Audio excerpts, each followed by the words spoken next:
All right, y'all. This woman here, man, she breaks down one of the most argumentative topics that I think that there is out there in the world right now, man, as far as if God sends people to hell.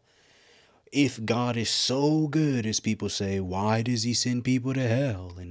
And why are there so many bad things happening in the world? And I used to always try to explain it to people. I didn't really think they understood. We're going to dive a little bit more into it right now, but I'm going to show you guys this clip first and foremost, where she's going to break down exactly what I think people need to hear. For the people that have that question, for the people who are concerned in that area of why does God send people to hell? Why is there even a hell in the first place? Like any of those questions, this one is the one for you. Let's get into this. We're going to talk about it after. Let's check this out.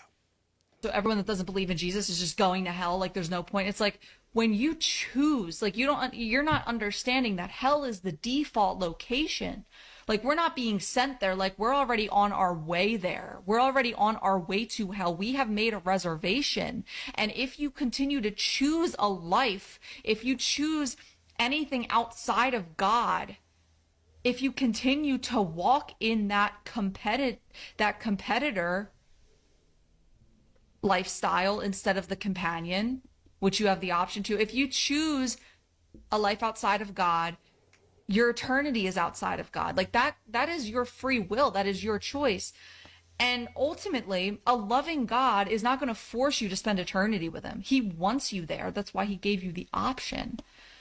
And people are always talking about that. And I'm going to stop right there and we're going to keep it going, but I'm going to point out right here because people are always saying God is such a narcissistic God. He's a narcissist because he forces you. So people always have the combating argument where it's like, okay, well, we understand what she said in the beginning there. We're already doomed. We're already bad. We pretty much are all deserving to be there, but we can make an actual choice to go to heaven. We can make that choice to say, no, I don't want to be doomed to hell. I'm to go to heaven. But then people will say, well, then God's a narcissist because the only way I can go to hell is if I accept him and follow his commandments and listen to his guidance and follow his rules. So if I don't do what he says, then I'm going to go to hell and he's going to send me to hell. So he's a narcissist. Well, that's wrong. It's absolutely wrong. And the reason why I say that that's wrong is because what I think that a lot of people don't understand is that the Bible is a lot more common sense than what people think. So imagine we know there's heaven, there's hell. Now imagine for a second that you are an individual and you're going to have a house party. You're going to invite some of your close friends over. You're going to hang out, a nice little social event, have some food, some nice music, some good fellowship, people just hanging out, enjoying themselves.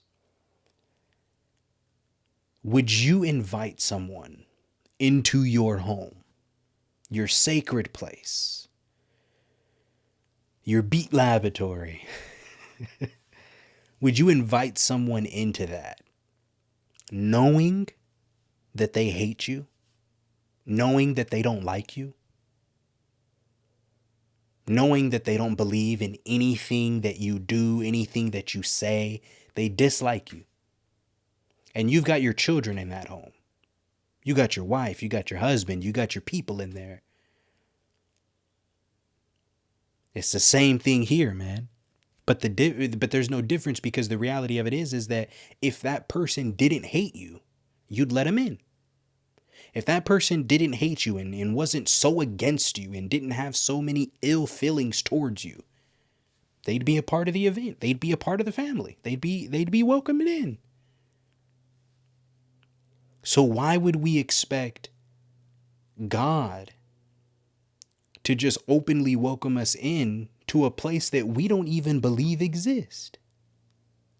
If you don't believe in heaven, if you don't believe in God, why are you so mad and why are you blaming him for sending you to hell? If you don't believe that he exists, how could he send you to hell? Something to think about, man.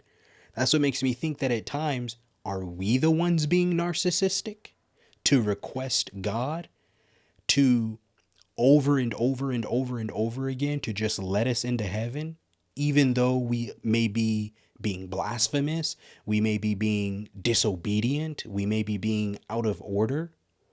And I know when people hear those words, it makes them cringe. Disobedient? Oh, you want me to obey? Oh, I need to obey your God. And if I don't obey your God, and they get so mad. And they get so defensive. But let me take you on another adventure. Say you're a child again. You're young. You're living at home with your parents. It should be common sense for children to obey their parents. And if you do not obey your parents, listen to their rules, listen to what they ask of you, listen to what they tell you to do. If you do not obey their rules, there's consequences. Maybe some people got grounded, some people got electronics taken away, some people got whoopings, just depending on how you were raised. But there were consequences for the actions of being disobedient. So why is it when we put it and attach it to God, people are so turned off that it is not okay to be disobedient to God? That's why I said, makes me start to ask myself the question where when a lot of people say God is a narcissist, I run it back and say, I think we are the ones who might be being narcissistic by continuing in our bad behavior, continuing in our disobedience, continuing in our non-submission, and expecting God to just bless us. Food for thought, man. Let's keep this going. So it's like, well, it's just the super polarizing thing where it's like, oh, well, if I don't believe in Jesus, I guess I'm going to hell. It's like, well, if you don't want anything to do with God, who God really is, by the way, then you're not going to have anything to do with him. Like, it's just really simple. People are like, well, I do love God. I just don't subscribe to the Christian God. Well, then you don't subscribe to God because that is who God is, not because I say so. That's not my opinion. That is the objective reality that, again, God gets to determine because he's God. Well, what about all these other people's idea of God? Idols. False. 2 Corinthians 11:14, even Satan masquerades as an angel of light. Again, that's not mean, that's not polarizing, that is just true. And the fact is, yeah, Jesus said there's two roads. There's the broad road of destruction, which is narrow and wide, and then there's which is wide, and then there's the narrow road, which not many will find. But the option's there for everybody, right? The Bible says it's not God's will that any man should perish. Like, he doesn't want you to go to hell. He didn't create you for hell. He created hell for the devil and for the demons. But when we made the choice to choose, back in the garden, something outside of God, outside of his companionship, outside of his image and likeness, when we actually submitted to the enemy's temptation, then that was our default location too, because God is holy and good and just and all the things that we already talked about. Like, he can't have anything to do with it. But he's giving you the option to have everything to do with him through the sacrifice of his son, Jesus Christ, believing on Jesus Christ. It's really simple. Like, it's really simple not to go to hell. It really is. And if you don't like the idea of hell, like, I get it. But the thing is, like, not liking the idea of something or not believing in something doesn't make it not a thing. 100%, man. Mic drop. And that's why I tell people, just give it a shot, man. So many people, they're so against it. You know, I see so many people that hate God. They're so against God. They don't believe in God. But they get mad and blame God for things. So it's like, which side is it? You know, like, do we not believe in him, or do we believe in him? Because if you don't believe in him, how are you going to blame something on someone you don't believe exists? You know, we got to make it make sense, man. And a lot of people don't really know who God is. That's the thing. A lot of people don't really know who God is. They might have been taught some lie. They may have been taught they may have been forced and taught about some angry God who just wants to condemn you. God didn't come to condemn the world. He came to save it. We are in a battle against ourselves. Don't you get it? It's not us against God. God is for us.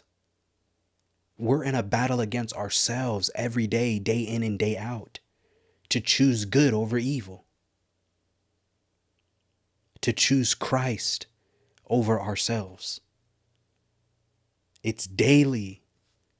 See, but people walking around here with their nose and their chin lifted so high that you got people thinking that you have to meet some mark or you have to be perfect in order for God to love you or bless you. This is a daily journey. This is a daily walk. You don't get perfect, but you get Christ. And that's the purpose of this. It's not to be perfect. It's to be with Christ. That's all I got for you guys on this one. To the next one. I'm out.